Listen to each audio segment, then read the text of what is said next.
अस्सलाम जनाब, मुशर्रफ अली फारूकी आपके साथ एक बार फिर आज उर्दू क्लासी अदब उर्दू किस्सों की इस सीरीज का दूसरी गुफ्तगू है। और आज के किस्से का नाम है किस्सा शहजादी फरखंदा। ये और इसका तर्जुमा है the Angénieux Farkhanda and the two conditions. अभी कुछ हमारे दोस्त और शायद ज्वाइन कर रहे हैं। हाँ, I can see more people joining. अच्छा, तो आज के किस्से के बारे में बात करते हैं। बहुत सारे किस्से हैं उर्दू में जिनका, बल्कि समझिए कि ज्यादातर किस्से जो हैं उनके किसी मुसन्निफ का नाम हमको नहीं पता, क्योंकि ये ओरल ट्रेडिशन से, जुबानी बयानिए से तहरीरी सूरत में आए। और हर जमाने में मुख्तलिफ अदीबों ने, शायरों ने इन किस्सों कहानियों को मसनवी की शक्ल में, किस्सों की शक्ल में, दास्तान की शक्ल में अपने तौर पर बयान किया। इसीलिए हमको हर किस्से की, अक्सर किस्सों की एक से ज्यादा रिवायतें भी मिलती हैं। कुछ फारसी से आए हैं, कुछ ब्रज भाषा से आए हैं, कुछ हिंदी से आए हैं, तो कुछ दूसरी इलाकाई जुबानें, जिस तरह पंजाबी, पंजाब के रीजन के वहां से भी है। तो जब हमारे यहाँ जुबानी बयानिए के अंदर चीजें चल रही हैं, तो हम तसव्वुर करते हैं कि इसका कोई लिखने वाला होगा या इसको कोई ओरिजिनल कहने वाला होगा। हम ये नहीं सोचते कि इसका कोई लिखने वाली भी होगी या इसकी कोई कहने वाली हो सकती है।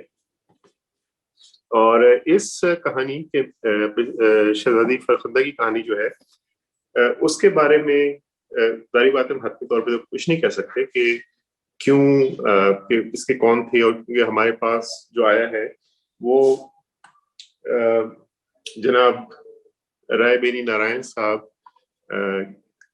की लिखी हुई एक शक्ल हमारे सामने आई है।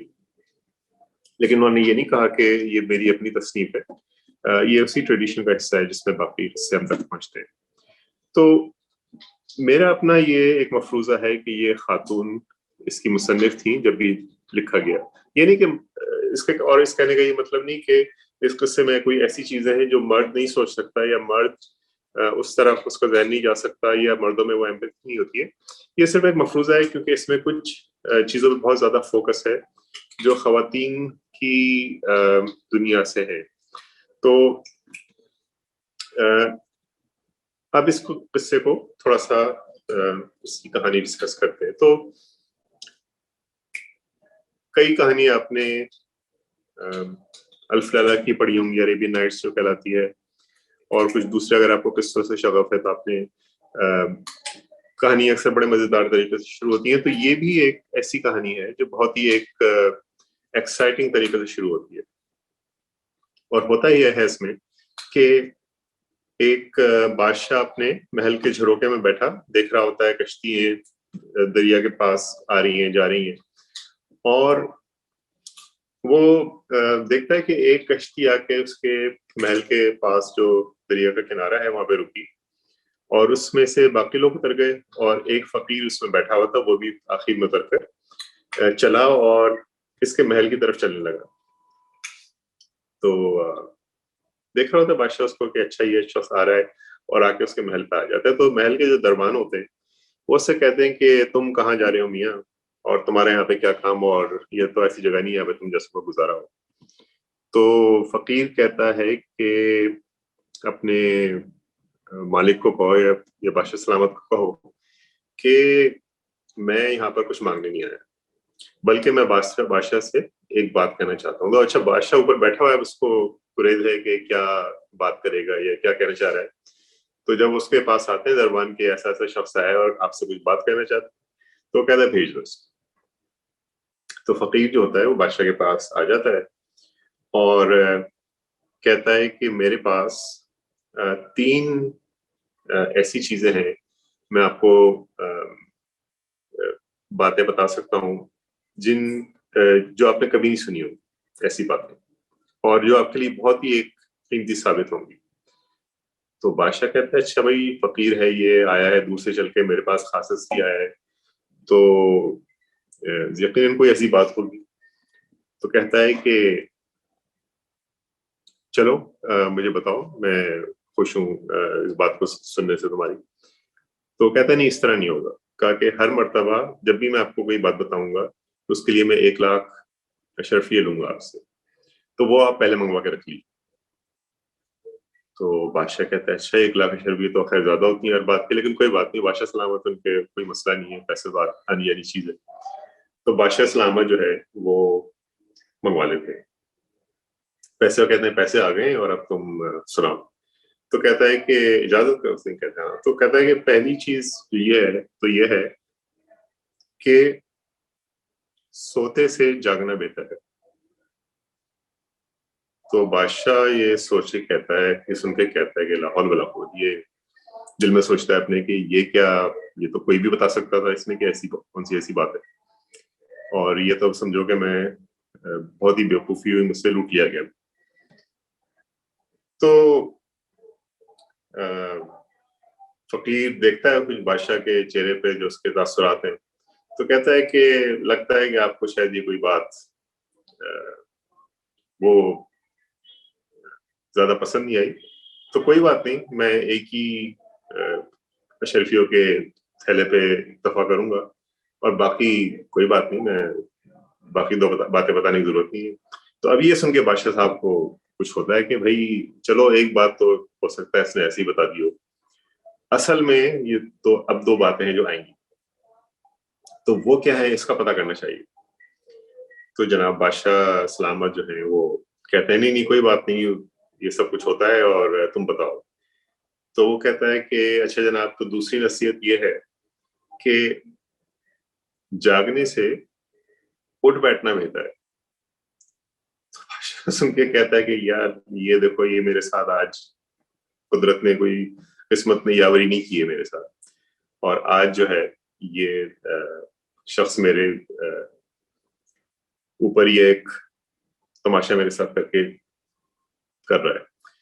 तो और फकीर इतनी देर में अपना दूसरा थैला उठा लेता है 1 लाख रुपयों का।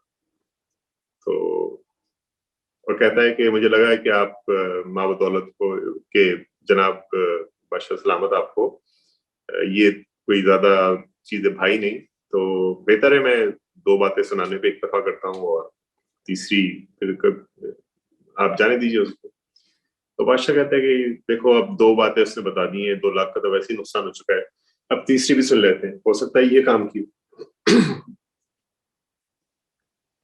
तो कहता है कि नहीं नहीं शाहजी, ऐसा कोई मसला नहीं है, और आप जरूर बताइए कि क्या चीज है वो, और आप तीसरी उसकी नसीहत मुझे बताइए। तो कहता है कि भाई तीसरी ये है कि उठ बैठने से चलना चल चल चल पड़ना ज्यादा बेहतर है।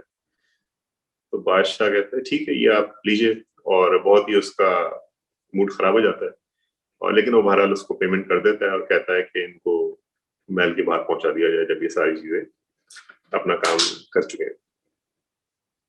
तो अब बादशाह कहता है कि ये तीनों जो इसने बातें कही हैं, इनको लिखकर किसी कागज के ऊपर और मेरे पलंग के सामने, जहाँ पे मैं रात को लेटता हूँ, उसको वहां पे आवेदन कर दिया जाए, ताकि वो कहता है इतने पैसे दिए, मैं इनको देखता रहूंगा और कुछ नहीं, तो शायद कुछ उसके अंदर कोई हिकमत की बात जाहिर हो। खैर रात हो जाती है, और ये सोच के कि पैसे निकल गए, और देख रहे हैं कुछ ज्यादा अकल में नहीं आ रही चीजें। तो जब उसको कुछ नींद आने लगती है, तो फिर अचानक उसको ख्याल आता है कि सोते रहने से तो उठ बैठना बेहतर था। तो सोने से तो जागना बेहतर है, तो आंख खोल लेता है। और फिर उसके बाद उसको दूसरी चीज का ख्याल आता है कि उसने कहा था कि सिर्फ जागने से उठ बैठना बेहतर है, तो उठ जाता है। और उठने के बाद फिर वो उसको तीसरी नसीहत याद आती है, और निकल कर अपने कमरे से बाहर आ जाता है। तो जब वो बाहर निकलता है अपने महल के कोर्टयार्ड में, आंगन में, तो तो वो देखता है कि कोई शख्स है जो उसके महल की दीवार को पे चढ़कर दूसरी तरफ से अंदर आने की कोशिश कर रहा है। तो बादशाह कहता है आफरीन है उस फकीर पे जिसने मुझे ये सारी नसीहतें बताई और ये सारी चीजें बताई, और अब मुझे उसकी सही अहमियत का पता चला कि उसने कितने काम की मुझे चीजें बताई। तो बादशाह फौरन छुप जाता है, अपनी तलवार वगैरह अपने उसके पास होती है, उसको काबू उसको उसके दस्ते पर हाथ रख के एक सुतून की या दरवाजे की ओट पे खड़ा हो जाता है कि जब ये शख्स अंदर आएगा तो फिर मैं इसको मार दूंगा। और उसके ज़हन में ये आ रहा है कि ये शख्स जो है मेरे महल के अंदर क्यों आ रहा है, वो उसकी ये जस्टिफिकेशन अपने ज़हन में कि ये शख्स मुझे यकीनन मुझे कत्ल करने आ रहा है, क्योंकि अगर इसको कुछ चुराना होता कहीं से इस महल से, तो ऐसे तो बेशुमार अमीर लोग हैं शहर के अंदर जिनके घर से चीजें चुरा सकता था, और यहाँ पर आना तो बहुत मुश्किल, क्योंकि यहाँ पे तो गार्ड होती है और सारे मुहाफिज होते हैं, तो यहाँ से इसका बच निकलना बहुत मुश्किल है। तो इसलिए ये शख्स खास तौर पर मुझे सिर्फ कत्ल करने के लिए आया है, और किसी जमाने में यकीनन ऐसा हुआ होगा कि कोई बात हुई होगी जिसका अब ये बदला लेने उसको मौका मिला है और ये अंदर आया। खैर बादशाह सलामत ये सारी चीजें इनके दिमाग में झक्कर चल रहे हैं और देख रहे हैं उसको। तो लेकिन वो शख्स बजाय इनकी ख्वाबगाह की तरफ आने के, वो शहजादी का जो महल है उसकी तरफ चलना शुरू हो जाता है।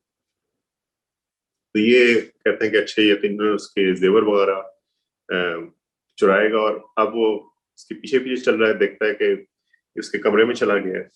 अच्छा, कमरे में जाने का जो रास्ता है वो रास्ता खुला हुआ है, तो बादशाह को ये देख के बहुत हैरत होती है क्योंकि वो बंद होना चाहिए।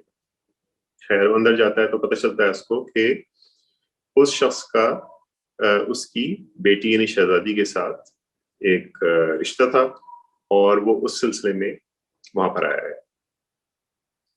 तो अब बादशाह को ये देखकर खून खौल जाता है कि ये शख्स मेरे महल के अंदर आया, लेकिन अब वो बस इस ताक में है कि किसी तरह ये शख्स यहाँ से निकले और मैं इसको मारूं। लेकिन शहजादी जो है उस शख्स को लेकर उसके जो मसहरी है या पलंग है उसके नीचे खुफिया रास्ता है, और उससे निकलकर वो उसके नीचे उसको ले जाती है, और ये भी उसके पीछे पीछे चलता है।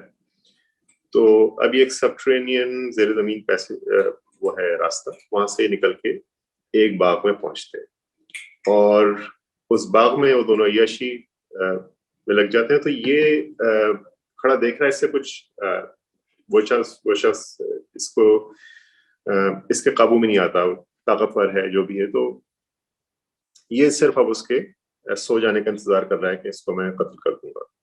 और बिलाखिर वो शख्स सो जाता है, उसकी शहजादी भी सो जाती है, और ये उन दोनों का सर कलम कर देता है। अच्छा, ये कहानी जो है ये मैं आपको अभी असल कहानी शुरू नहीं हुई है, लेकिन ये उसका एक तरह से बैकग्राउंड सेट हो,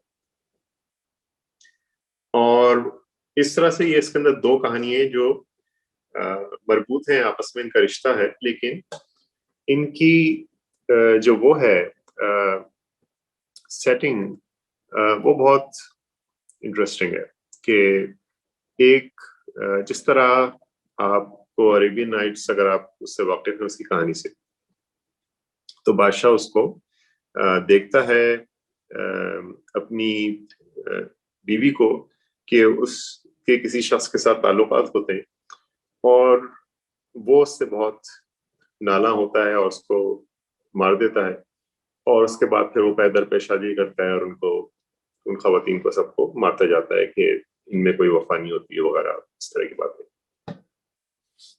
यहाँ पे बादशाह की अपनी बेटी है और बादशाह उसको मार चुका है।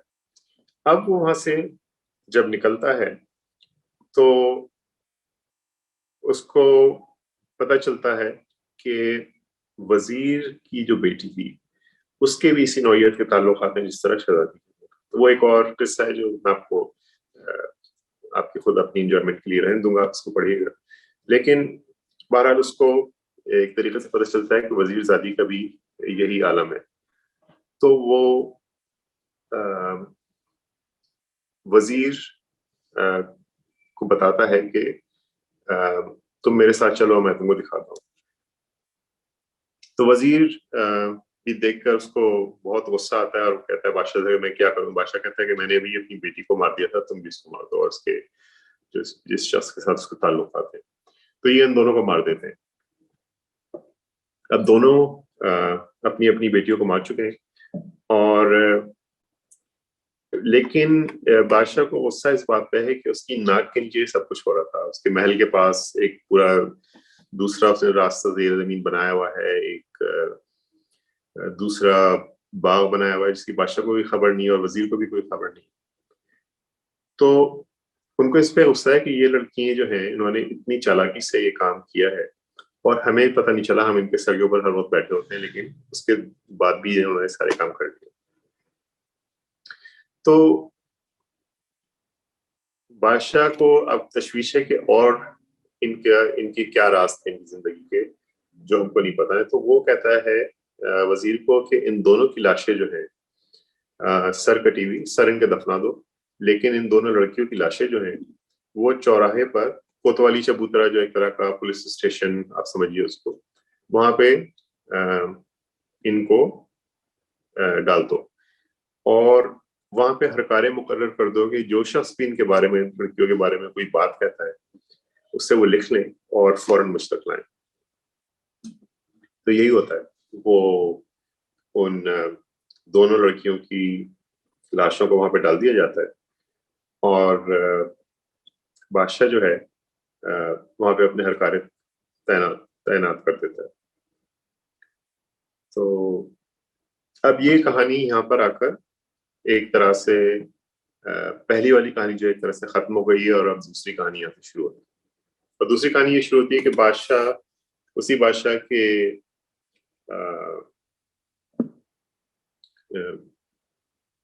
सल्तनत में एक और कोई छोटा मोटा राजा था जो उसका जेरे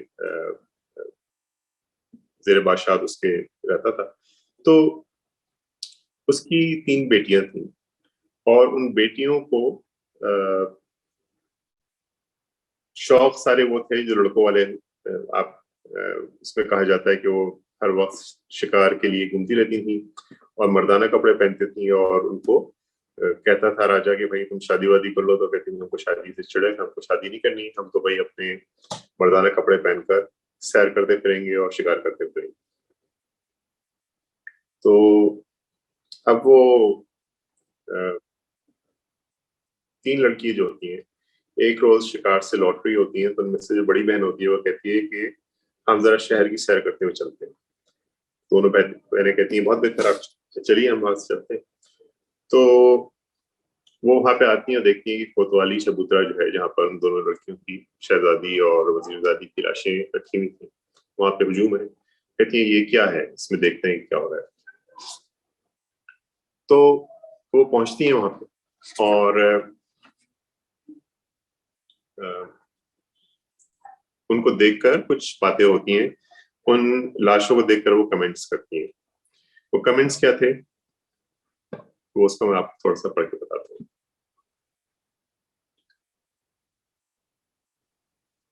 जो ही उन लाशों पर निगाह पड़ी, बड़ी बहन जिसका नाम दिलाराम था बोली के ये दोनों औरतें मिस्सी खूब लगाती। सब आदमी सुनते ही इस बात के सख्त हैरान हुए कि सवार ने अजीब तरह की बात कही कि लाशें सर नहीं रखती, बस मिस्सी लगाना इनका इसको किस तरह साबित हुआ। तो मिस्सी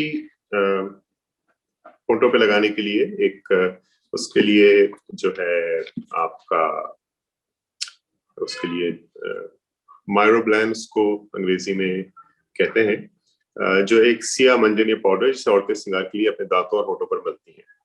उससे दांतों की रीखें और मसूड़े सिया और दांत और होंठ चमकदार हो जाते हैं। तो ये इसका मैंने आपको हवाशी में से इसकी मीनिंग पढ़ के बताइए कि ये दोनों औरतें मिस्सी खूब लगाती थी। तो जो हरकारे वहां पे खड़े थे, सब आदमी सुनते ही इस बात के सख्त हैरान हुए कि सवार ने अजब तरह की बात कही कि लाशें सर नहीं रखती, बस मिस्सी लगाना इनका इसको किस तरह साबित हुआ, ये इनको किस तरह पता चला कि ये मिस्सी लगा। अब दूसरी बहन बोली के नाम उसको दिलरुबा था। वो बोली कि मिस्सी तो खूब लगाती थी, लेकिन इनको काजल लगाने का भी बड़ा सलीका था। अब इस बात के सुनने से भी लोगों को बहुत ताजुब हुआ कि भाई काजल, आंखें तो है नहीं, सर तो है नहीं, तो ये कैसे इनको पता चल रहा है कि काजल इनको लगाना बहुत अच्छा आता था। और फिर तीसरी बहन के नाम उसका ज़ेबुन्निसा था। कहने लगी कि बाल भी इनके सर के बड़े बड़े थे।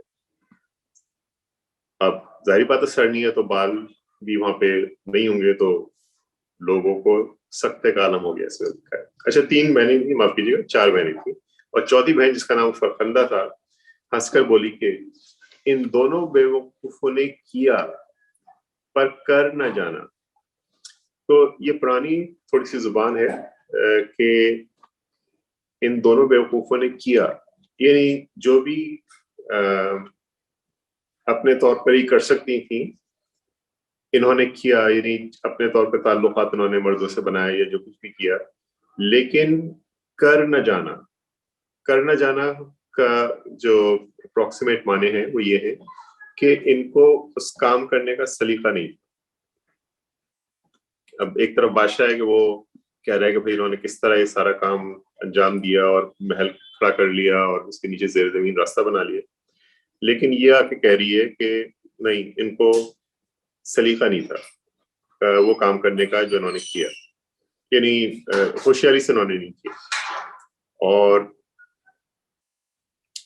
तो वो जो भी हरकारे खड़े थे वहां पे, उन्होंने इन चारों बहनों की बातों को लिख लिया और बादशाह के पास ले गए कि ये जनाब बातें हुई हैं। तो उसने कहा कि ये इन लड़कियों को कैसे पता चला कि यूं था और यूं था और यूं था, तो मुझे इनसे ये राज उगलवाना है। तो बादशाह सलामत थे, उन्होंने राज उगलवाने के लिए उस राजा को खत लिखा कि मैं तुम्हारी चारों बेटियों से शादी करना चाहता हूँ, तो इन चारों को दुल्हन बना के तुम मुझे भेज दो।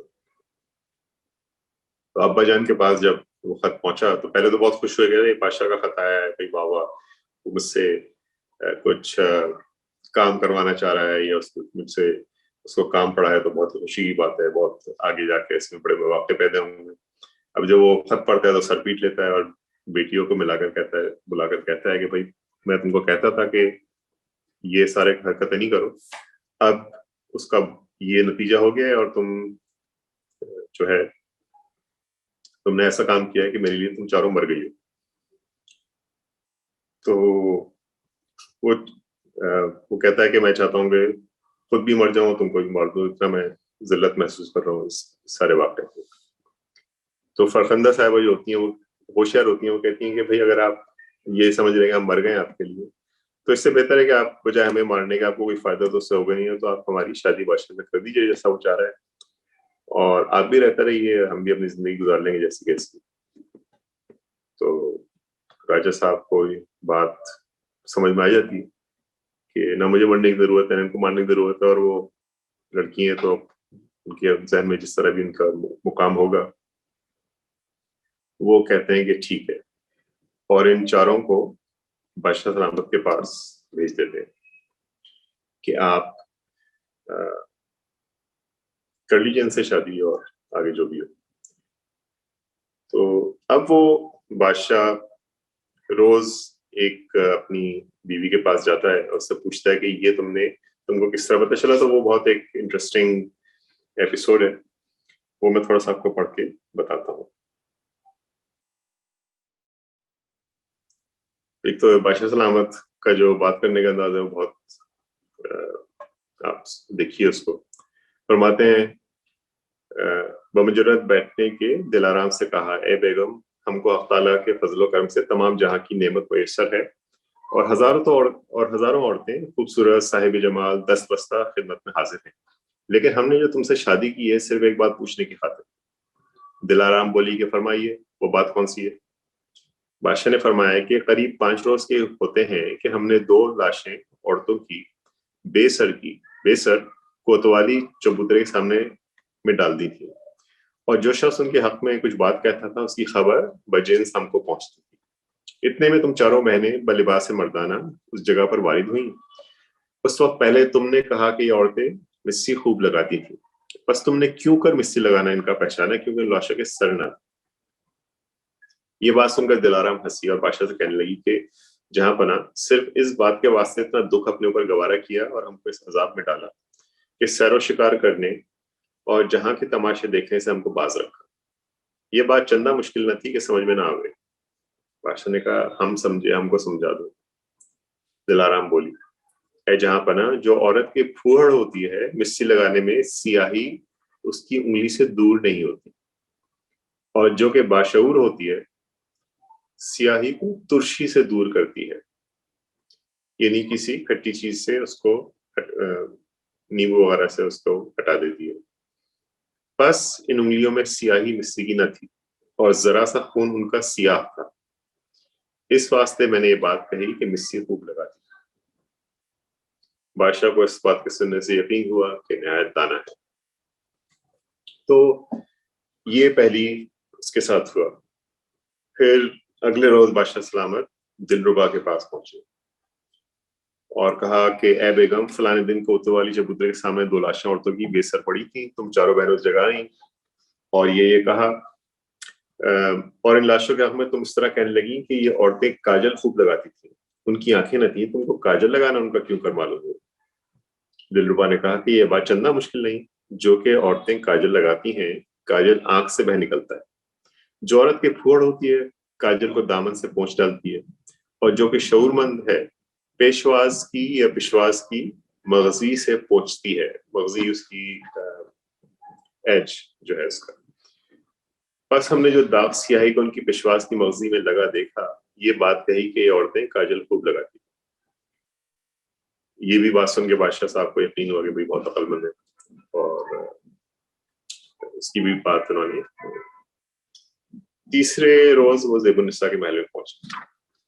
तीसरी बहन जो थी उससे कहते हैं कि उसको उन लाशों की बात याद दिलाई, पूछा कि बगैर मुंह सर के यानी बगैर बालों के दराजी बालों की किस तरह मालूम की, नहीं तुमको ये कैसे पता चला कि उनके बाल बहुत लंबे लंबे। ज़ेबुन्निसा ने कहा कि दरियाफ्त करना इसका क्या मुश्किल है। पीठ उन लाशों की ताबसुरीन चिकनी थी, यानी ऑयल जो भी उनके सर में अपने बालों में लगाती थी वो उनकी बैक पर नीचे तक लगा हुआ था। इसी वास्ते मैंने बात कही कि बाल उनके बहुत दराज थे। बादशाह नहायत खुश हुआ और इस बात को यकीन किया कि भाई ज़ेबुन्निसा भी जो है वो बहुत होशियार है। तो ये 3 उन्होंने अपने सेटिस्फाई अपनी क्यूरियोसिटी को कर लिया। लेकिन आप देखिए कि ये जिस तरह बिल्कुल शर्लॉक होम्स कोई चीज रिड्यूस करता था कि यूं हो, तुम वहां से आ रहे हो, मुझे इस तरह पता चला, तो ये भी उन्होंने बिल्कुल कॉमन सेंस लेकिन ऑब्जर्वेशन उनकी कितनी तेज थी। जबकि दिन तमाम हुआ, शाम के वक्त फरखंदा के महल में दाखिल हुआ बादशाह सलामत, और बमुजरद बैठने के फरखंदा से सवाल किया, फरखंदा, तेरी तीनों बहनों ने जो बात कही वो मैंने सुनी और यकीन की, लेकिन अब तेरी बात सुनने का इश्तियाक है। तूने जो लाशों के हक में कहा था कि किया पर कर ना जाना, इस बात से मुझको वाकिफ कर। अब बादशाह सलामत को ये बात समझ में नहीं आई कि उसने क्या कहा है कि किया मगर करना नहीं आता था उनको। फरखंदा ने हाथ बांध के अर्ज की कि ए जहां पना, वो तीनों बातें सहल थी और बहनें मेरी बेवकूफ थी जो उन्होंने ऐसी जल्दी बतला दी। इस लौंडी की एक शर्त है, अगर आप इस शर्त को बजा लाएं तो माहियत से इस बात की वाकिफ हो गए, यानी इस बात की असलियत से या इसकी जो हकीकत है वो आपको पता चल जाएगी। लेकिन इसको बताने से पहले मेरी आपसे कुछ चीजें हैं जो आपको करनी पड़ेंगी, कुछ शर्तें। बादशाह ने पूछा गया, फरखंदा वो शर्त क्या है। फरखंदा ने अर्ज की कि जहां पना, अगर 40 घड़े पानी के कुएं से भर लाइए और मेरे पलंग की गिर छिड़काव कीजिए तो इस बात से वाकिफ हो जाइएगा। बाद इसके इस लौंडी को जो फरमाइए अमल में लावेगी, और बे इस बात के लौंडी आपके नजदीक नहीं बैठे। तो ये बात सुन के बादशाह सलामत का जो कि उर्फ आम जिसे कहते हैं दिमाग घूम गया, वो हुआ उनके साथ। बादशाह इस बात के सुनने से नहायत नाखुश हुआ और कहा, फरखंदा, ये बात लायक शान बादशाहों के नहीं। अगर तू कहे तो 1000 मुश्त गुलाब और बेदमिश बेदमुश के गिर तेरे पलंग के छिड़काव करवा दे, लेकिन ये मुमकिन नहीं कि 40 घड़े अपने हाथ से भरकर छिड़काव करो। वो कह रहे हैं कि वो तो मैं सारा करवा दूंगा, जितने आपको 40 घड़े चाहिए, 40,000 चाहिए, वो मैं इसी से डलवा दूंगा, लेकिन खुद अपने हाथों से ये काम नहीं करूंगा।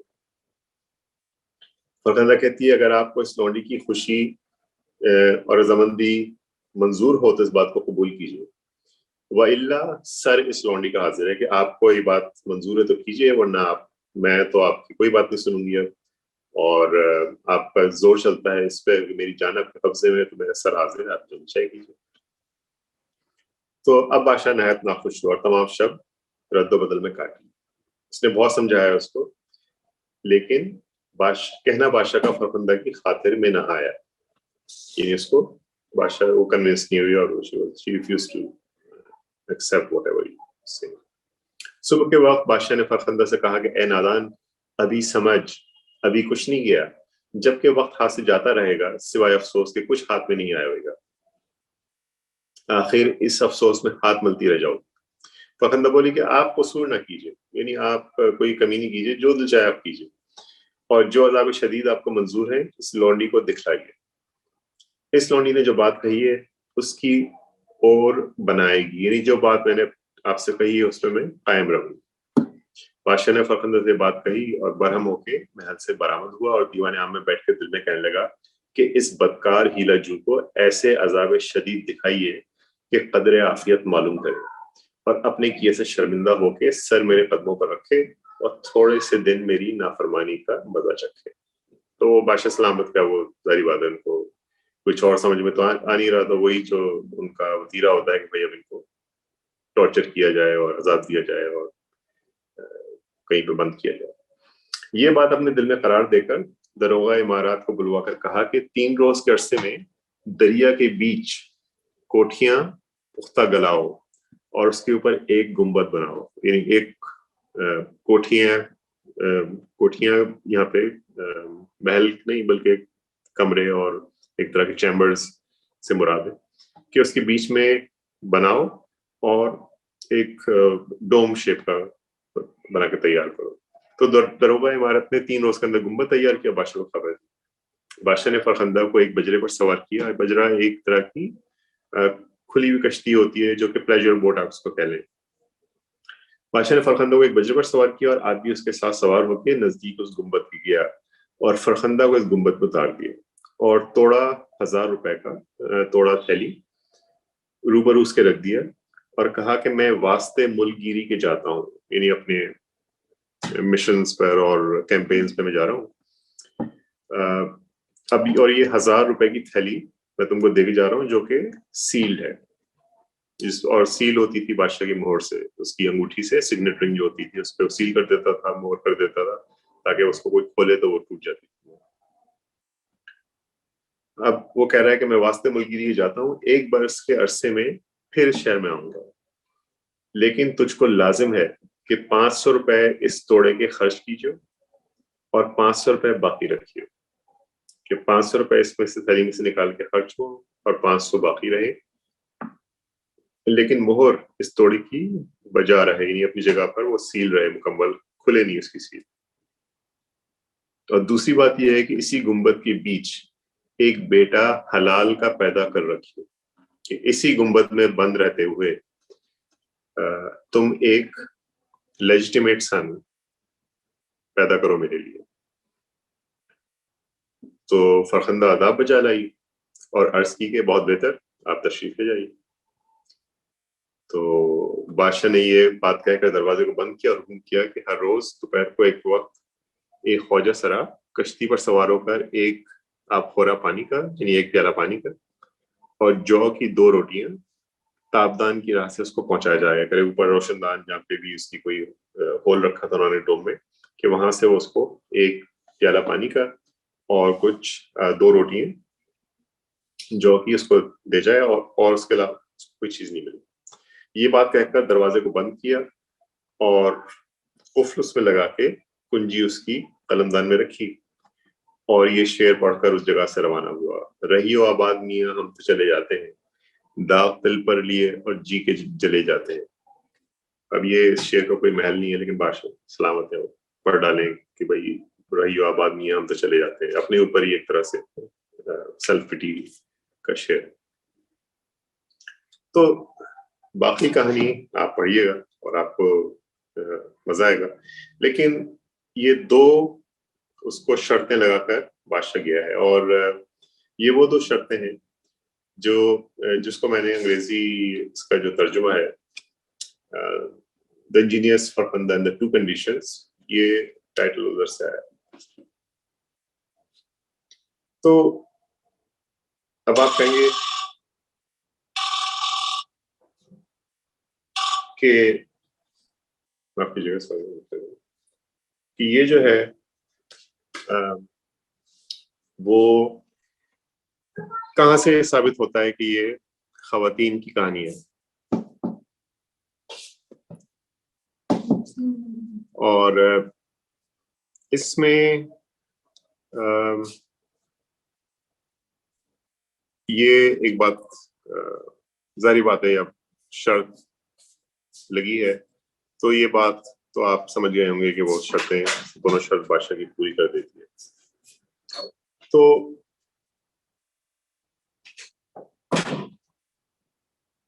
कहानी में आप जब शुरू में कहानी को देखते हैं तो अगर आप फकीर के वक्त से लेके चलेंगे, वो बादशाह बैठा हुआ है अपने महल में और उसको फकीर आके कोई चीज बताता है जिससे बादशाह को अपनी बेटी की एक खुफिया जिंदगी जो है उसके बारे में इल्म होता है, और बादशाह उसको सजा देता है। तो अगर आप इसको बिल्कुल सीधे तरीके से इंटरप्रेट करना चाहें तो आप कहेंगे कि भाई एक बादशाह को हिदायत हुई कि भाई ये गलत काम हो रहा है तुम्हारे महल के अंदर, तो और फकीर आया तो जाहिर बात है वो पहुंचा हुआ है, उसको गैब से इत्तला हुई है और वो बादशाह को इसी तरीके से बताकर गया है, और बादशाह ने उसके नतीजे में उस एक तरह से उस चीज को खत्म कर दिया। तो आप कह सकते हैं कि भाई ये जो है बहुत अच्छा किया बादशाह ने। कोई कह सकता है इसके अंदर कि भाई ये गलत काम हो रहा था, बादशाह ने इसको किया, इसके अंदर क्या हुआ है। लेकिन अब फखंदा की जिंदगी जो है उसके अंदर एक तो ये बात तय है कि फखंदा जो है उसको वो बादशाह सलाम से ज्यादा होशियार है, अपनी बाकी 3 बहनों से भी ज्यादा होशियार है। बादशाह सलाम से खैर अक्सर लोग इस कहानी में ज्यादा होशियार आपको मिलेंगे।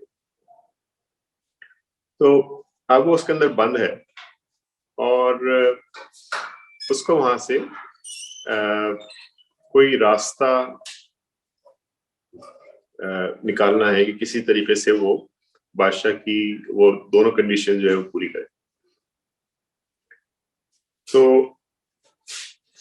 एक मर्चेंट है वहां से गुजर रहा है, वो अपनी कश्ती में गुजर रहा है और ये उसको एक पत्थर पर मैसेज लिखकर और फेंकती है उसी कश्ती में, और कहती है कि मैं एक बहुत ही खूबसूरत औरत हूँ जो इस गुंबद में बंद है, और तुम बहुत खुशकिस्मत आदमी हो जो यहाँ से गुजर रहे हो, और अब तुम्हारी किस्मत खुल गई है वगैरह वगैरह। तो वाकई यकीन आ जाता है कि भाई ये तो किस्मत खुल गई मेरी। और वो कहती है कि अगर तुम मुझसे मुलाकात करना चाहते हो तो किसी तरीके से अंडरग्राउंड, वो ये नहीं कहती कि तुम जाकर उसको दरवाजे को तोड़ दो गुंबद को, कहती है नहीं, तुम अंडरग्राउंड एक टनल क्रिएट करो पाइप्स के जरिए, कॉपर या ब्रास कॉपर पाइप्स के जरिए, जो वहां से जमीन से चले और फिर पानी के नीचे होते हुए इस गुंबद के अंदर आके निकले, और मैं उसके रास्ते निकल के आऊंगी। तो मर्चेंट साहब कहते हैं कि बहुत बहुत बेहतर, और उस काम के अंदर उन्होंने मजदूरों को बुलाते हैं, उनको कहते हैं कि भाई पाइप्स बनाओ, ये करो वो करो, और वो सारी चीज हो जाती है। और अब वो इसको भेजते हैं इत्तला एक औरत के जरिए कि आप आइए, तशरीफ लाइए, मैं आप चश्मा बराऊं। तो ये आती है वहां से और निकल आती है। तो अब आप कह सकते हैं कि बादशाह ने इसको कैद किया था और ये औरत अपने तौर पर निकल आई वहां से, जो भी इसने मंसूबाबंदी की, और अभी भाग गया। लेकिन वो भागती नहीं है। वो जब इनके पास मर्चेंट के पास आती है, सौदागर के पास फरखंदा, तो कहती है अस्सलाम वालेकुम बाबा जान। तो जैसा कि ऐसे मौके पे होता है, वो बहुत मायूस होते हैं सौदागर साहब जो होते हैं। लेकिन जाहिर बात उनकी जिंदगी खत्म नहीं हुई, वो सौदागर हैं तो जिंदगी में और उनके लिए मौके शायद कुछ आए। लेकिन वो कहते हैं कि ये तुमने क्या हरकत की, मैंने तुमसे इतनी तवक्को रखी थी वगैरह वगैरह। तो वो कहती है कि मेरा जो शौहर है वो बादशाह है, और उसकी मैं बात नहीं मानती, तो तुम किस खेत की मूली। और तुम अपने आप बिल्कुल इस बात को अपने जहन से बुला दो कि तुम्हारा मुझसे किसी किस्म का ताल्लुक बनेगा। मैं मलका हूँ, और तुम वो करो जो मैं तुम्हें बता रही हूँ, तो तुम्हारी जिंदगी तुमको बहुत नफा भी होगा। एक तरह के वो उससे एक मॉनेटरी डील कर रही है कि तुम पैसे खर्च करो जो इस तरह मैं तुमको बता रही हूँ, और उसका 4 टाइम्स मैं तुमको दिलवाऊंगी जब ये चीजें हस्बे हस्बे मंसूबा मेरी अंजाम पा जाएंगी। तो वो समझ जाता है कि भाई, एक तो उसके अपने सामने प्रूफ है कि मुझे बेवकूफ बना लिया उसने, और ताजिर को बेवकूफ बनाना आसान नहीं होता। तो वो इसकी बात पे यकीन कर लेता है और कहता है कि ठीक है। तो अब वो उस बादशाह की दोनों कंडीशंस को पूरा करती है, जो कि कहानी का हिस्सा है। तो ये जो मैं कहता हूं कि अपेरेंटली बज़ाहिर ये कहानी एक तरह से खवातीन के खिलाफ है कि भाई शुरू में ही उनको मारा जा रहा है, जिस तरह अल्लाह के अंदर है कि भाई कत्ल किया जा रहा है, बिल्कुल उनकी जिंदगी की कोई अहमियत नहीं है। लेकिन आप ये देखिए कि यहाँ पर ये औरत निकल आई है वहां से जहाँ पे इसको कैद किया गया था, और अब इसके सामने सारी राहें खुली हुई हैं। वो वहां से आराम से निकल सकती है, जा सकती है। और आगे जो कहानी में वाकयात आएंगे उससे ये भी साबित होता है कि बादशाह सलामत उसको किसी सूरत से नहीं पहचान सकते थे अगर वो निकलना चाहते वहां से, क्योंकि उन्होंने अक्सर कई जगह पे उनकी मुलाकात होती, मुठभेड़ होती है, और उनको समझ में नहीं आता कि कौन है। उनको शक जरूर गुजरता है कि शायद ये वो है, लेकिन वो उनको कन्विंस कर लेती है कि वो फरखंदा नहीं है। तो ये जो फरखंदा का निकलना है वहां से अपने गुम्बद से, वो एक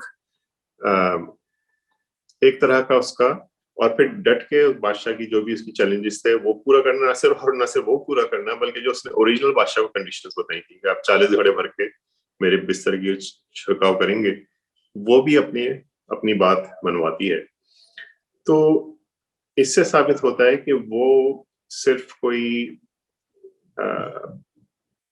अपनी मुश्किल से नहीं निकलना चाहती, बल्कि उस मुश्किल को रिजॉल्व करके अपना एक अपर हैंड बादशाह पर साबित करना चाहती है कि ये मेरा, तुम अब जब भी, जाहिर बात है उसके बाद बादशाह सलामत कभी उसके सामने सर नहीं उठा सकेंगी। उसने जो बात कही उस पर कायम रही, और जितनी भी उन्होंने अनरीजनेबल और इम्पॉसिबल किस्म की शर्तें लगाई, दोनों कंडीशंस वो उसने पूरे की।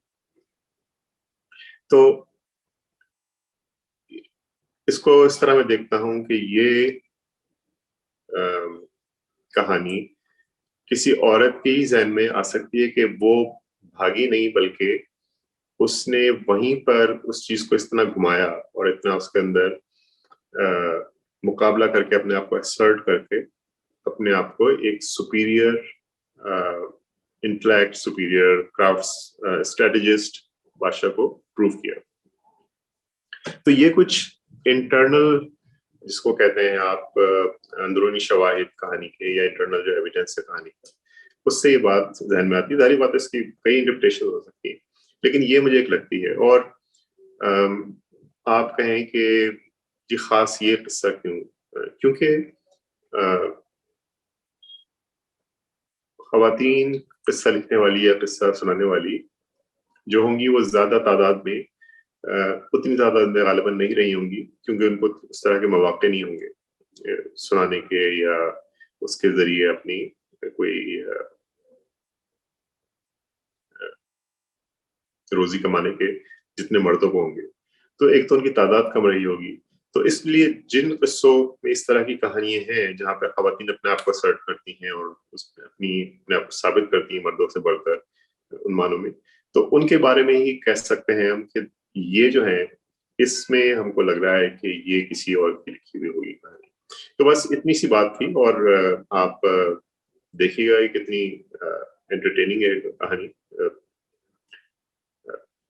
हालांकि इसमें काफी एक वायलेंटली शुरू होती है।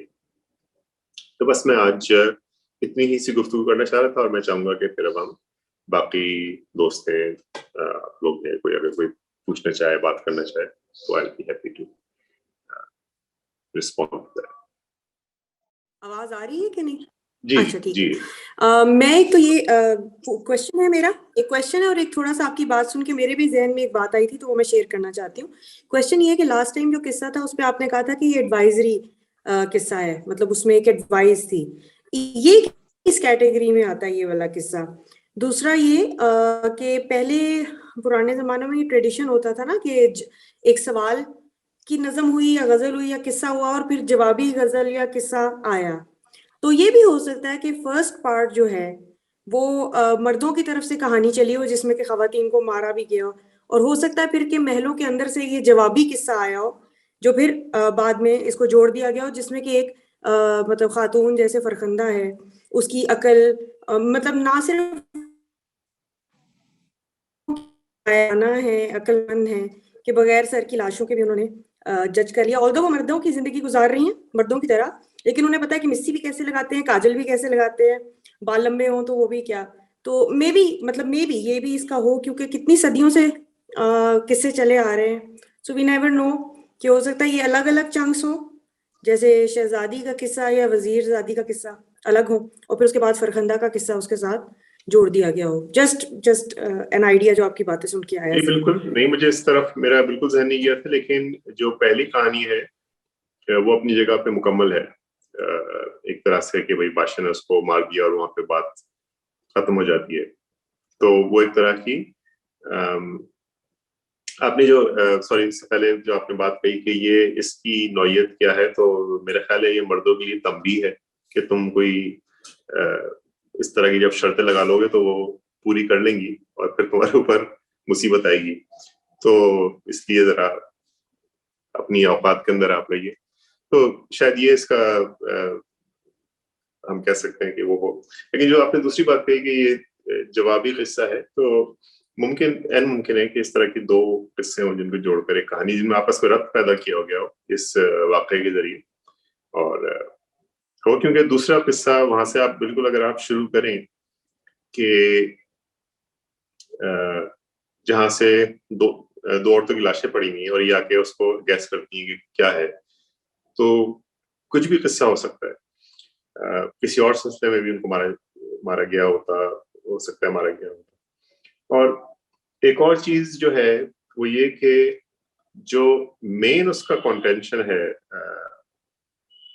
फरखंदा का, जिसने उनको देखकर गई थी, उन्होंने किया लेकिन कर नहीं जाना, कि तो वो अपनी स्ट्रेटेजी से वो प्रूव करती है कि उसको तो गुंबद में कैद कर दिया था ना, वो तो खुली भी नहीं थी शहजादियों की तरह, कि वो गुंबद में रहकर बादशाह सलामत की ऐन नाक के नीचे वो सारे वो काम किए, और उससे कहीं ज्यादा आराम से इतनी वो जो शहजादियां थी और वजीरजादी थी, वो तो फिर भी एक उसमें रहती थी, अपनी रात को छुट्टी मिलती थी, वो तो दिन दहाड़े बादशाह सलामती ऐन नाक के सामने वो सारे काम कर रही है।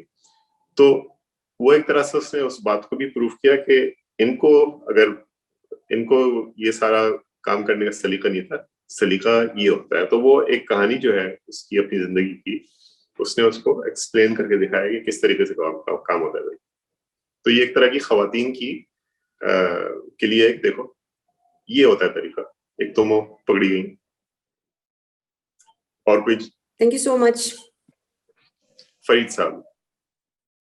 मैं ये इंडिकेट किया, मैं क्वेश्चन मेरा ये था कि ये इस दास्तान की जो फेमिलियरिटी है 101 नाइट्स या अलिफ लैला जो दास्तान में, वो बहुत ज्यादा गहरी है। क्या उसी में से कोई पार्ट तो नहीं इधर शिफ्ट हो गया कि और जी कि आपको नाम की हद तक भी फारसी का उसके अंदर असर नजर आ रहा है कि एक फारसी और लेट्स से कि अरबिक तो शायद कम, फारसी का ज्यादा। तो कोई और फिर जैसे सर्कल विद इन सर्कल, जैसे कहानी के अंदर से एक और कहानी और फिर दूसरी कहानी और फिर तीसरी कहानी, ये जो बिल्कुल स्टाइल है वो अलिफ लैला वाली स्टाइल है। तो मेरा सिर्फ उसकी सिमिलैरिटी को इंडिकेट करना और उसके ऊपर आपका रिस्पॉन्स चाह रहा था। जी फरीद साहब, ऐसा है कि जब मैंने इन किस्सों को शुरू में पढ़ना शुरू किया था, तो मेरा भी हर किस्से के बाद यही जहन जाता था कि यार ये अरेबियन नाइट्स का कोई हिस्सा है और ये इधर टूट कर आ गया है और इसको वापस जोड़ दिया जाए। लेकिन जब मैंने बहुत किस्से पढ़ लिए और ऐसे कई किस्सों का पता चला जो अभी उर्दू में दस्तयाब नहीं है, फारसी में है, दूसरी जुबानों में है, कि ये कहानियां सिर्फ अरेबियन नाइट्स भी कोई, वो तो एक तरह से उसको उनको कहा जाता है कि बाद में मुज्तमा किया गया उनके ऊपर एक फ्रेम स्टोरी, जो कि लगाई गई उसके बाद उसके अंदर कि कहानी दर कहानी, इसमें कहानी दर कहानी नहीं है।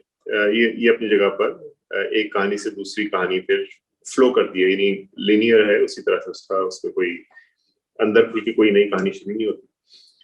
लेकिन ये बिल्कुल आपकी बात दुरुस्त है कि बहुत लगता है ये कि ये यकीनन अरेबियन नाइट्स का कोई हिस्सा है या उससे कोई मिलती जुलती चीज है, लेकिन ऐसा नहीं है।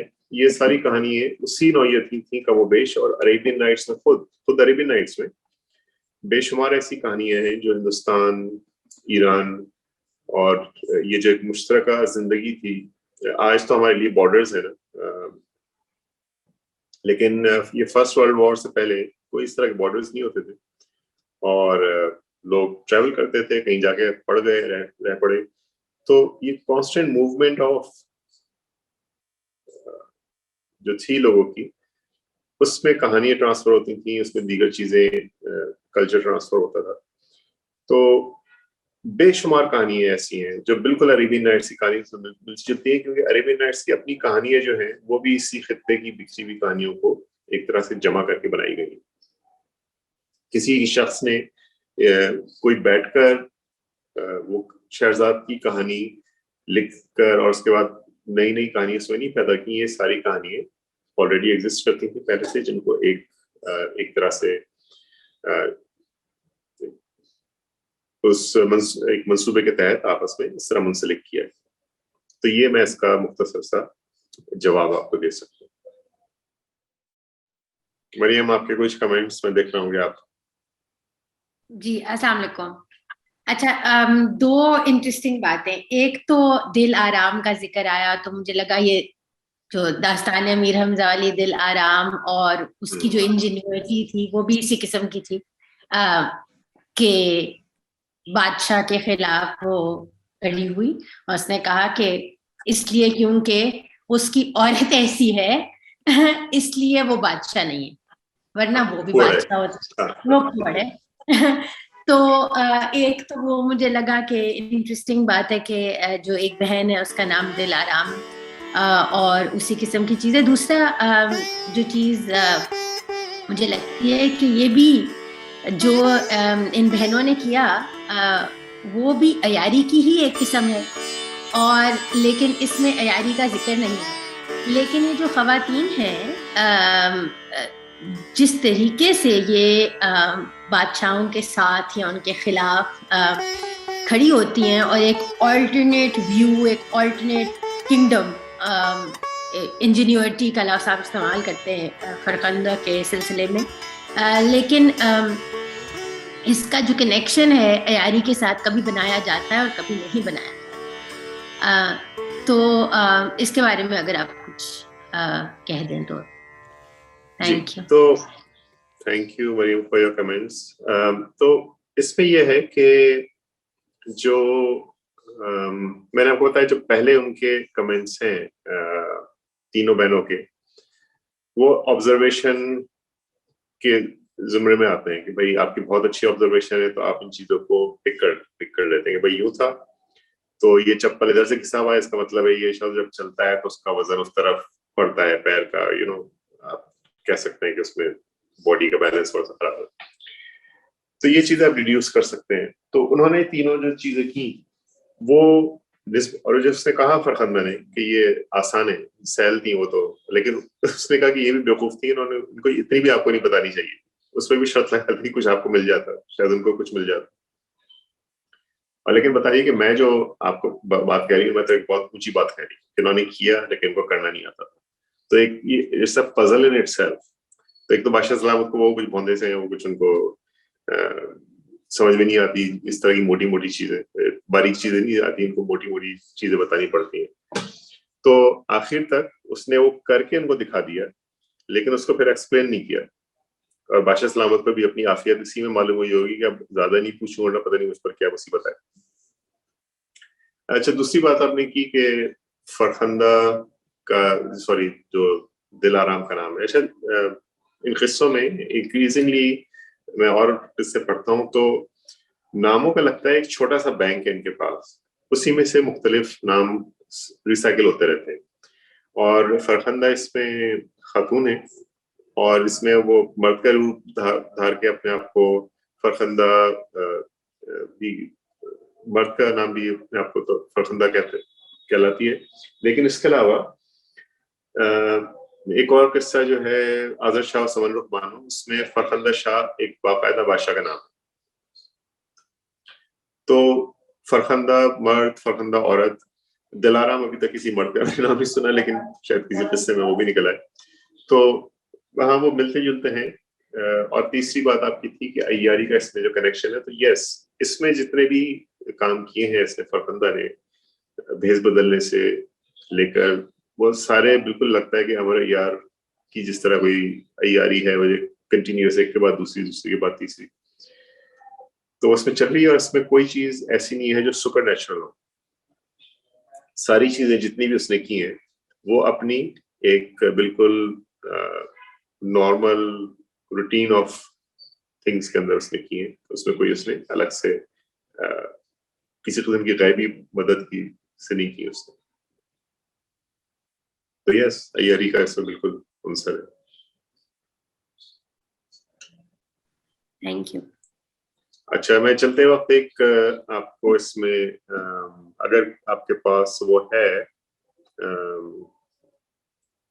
जो हसनीस के एडमिन्स हैं, अगर आप इसमें urduclassics.com की वेबसाइट अपने, वो खैर मैं इसमें भी लिख दूंगा, लेकिन अगर आप स्क्रीन पे भी डाल दें urduclassics.com पर, ये आपको सारे किस्से मिल जाएंगे। आप वहां से ऑर्डर कर सकते हैं, उर्दू में भी अंग्रेजी में, urduclassics.com।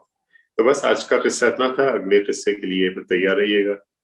और मरियम मरियम, आपका अगले वीक है जो हमको डिस्कस करना है अय्यारा का, या नहीं, अगले हफ्ते कर लेंगे बिल्कुल, किस्सा एक अय्यारा का। हाँ, अगले वीक है ना आपके साथ बातचीत? ठीक है, बिल्कुल। तो मरियम हमारे साथ होंगी और किस्सा एक अय्यारा का हम पढ़ेंगे, जिसमें एक बाकायदा अय्यारा खातून जो उनके कारनामे हम सुनेंगे। तो जनाब, थैंक यू सो मच और I look forward to seeing you next week.